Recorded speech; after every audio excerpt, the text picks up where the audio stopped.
Ewo Anigyee ehun nsemu no Asantes otumfo se etutu ne mfihie adununum a wodi no Akwasidae a ebehia no ode akọ London eye English abrochimemu a okodiye niam ahodo bebre ko so adom kase e de akire no mre ye de som se Anigyee emu nsem.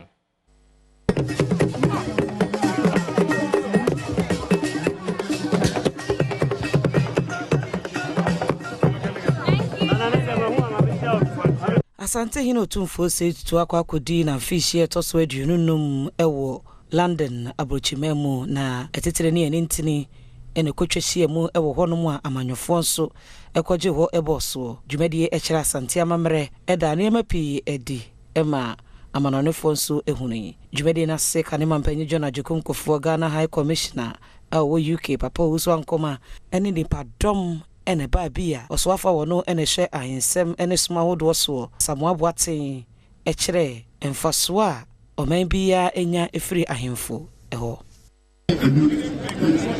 Edununum 25 ohere amasantemai apejayi ma opemso de ledo ahobrashe sene osi ejinipa ebua some yeshire woman education fund oye abua Ghana for the Sanchefo Ghana for ola bibiri yebi ewu osambua se omano mpunso chechere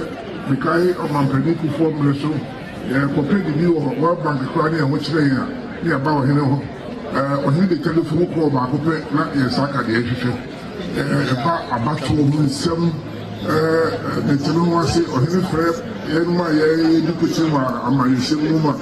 entiaseba